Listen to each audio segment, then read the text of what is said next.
Very good afternoon to 1.5% over here. I am Pragasam, working as an assistant professor in KSR College of Engineering. Now I am going to give us some introduction about system testing and acceptance testing. Okay, so first we will see about the system testing. So systems testing is a software testing that is performed on a completely integrated system to evaluate the compliance of the system with corresponding requirements. In system testing, integration testing, paused components are taken as input.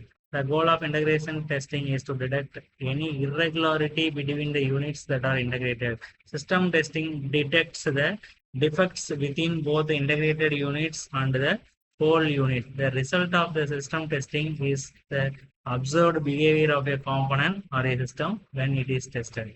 Uh, Next, we will see about as far as specification. What we mentioned in the software requirement specification, system testing is performed by a testing team that is independent of the development team and help to test the quality of the system impartial. It has both functional and non-functional testing. So system testing is a black box testing. So acceptance testing. We'll do first unit testing and integration testing and then system testing, and finally we'll do the acceptance testing. So why the system testing is important? So it will use to find the defects and improves the quality of the system and reduce the support calls and also ensures the compliance, and also it will improve the user experience. And system testing process, it will involve some of the process in system testing. So first one is test environment setup. In test environment setup, it will for the better quality testing, we will do the testing manually. We are doing some testing. So test cases, we can generate the test cases and test case test data and execute the test cases, and defects reporting and regression testing. So regression testing, so which we'll use to do carry out. So which are the side effects in the testing process and the log defects and also retest. And then setup test environment will generate the test cases and generate the test data, execute the test cases and defect the reporting, regression testing, log defects and retest. So types of system testing is performance testing, load testing, stress testing, and scalability testing. So in this, I'll see about performance testing. So performance testing is a type of software testing that is carried out to test the speed, scalability, stability, and reliability of the software or product or application. So load testing means it can give the it's a type of system testing, so which is carried out to determine the behavior of the system or software product under the extreme load. And stress testing is a type of software testing performed to check the robustness of the system under the varying loads.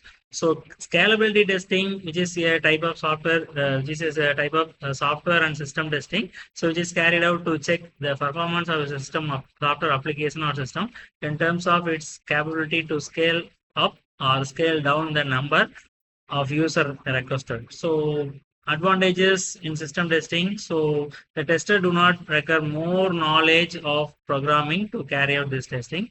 So it will test the entire product and also testing environment similar to the real-time production or business environment. It checks the entire functionality of the system. And also after this testing, the product will almost cover all the possible bugs or errors. So also it will verify the overall functionality of the system.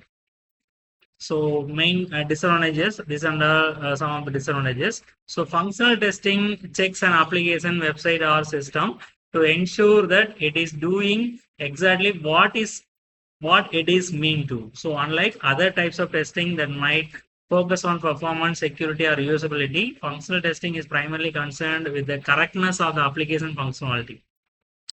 So main purpose is of the functionality is test each function of the application and primary entry function test flow of the GUI screen. So what to test in functional testing means, so basic usability, mainline functions, accessibility and error conditions. So this and all we have to check in the functional testing. So functional testing types means integration testing, regression, acceptance, and smoke testing. So integration means different components or different modules will be integrated and work together. It verifies. Regression testing means validates whether an application functions smoothly after code changes, updates, or improvements.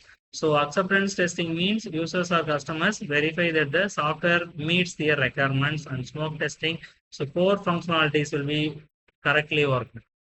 So it will be checking the core functionalities. So non-functional testing means non-functional testing is a software testing. So it checks the non-functional requirements. That means non-functional attributes. So scalability, performance, that and all will be checked in the non-functional testing. So non-functional testing increased usability, reduction in production risk, cost reduction. So main types of non-functional testing is load testing, responsive testing, volume testing, stress testing, and efficiency testing. That are all and comes under the non-functional testing. So we can have some difference between the functional testing and the non-functional testing. So acceptance testing means it is a quality assurance process that evaluates software to ensure it meets user needs and business requirements. Okay. So these are some types of acceptance testing, and that means advantages and disadvantages of advanced testing. So that's all about the system testing and acceptance testing.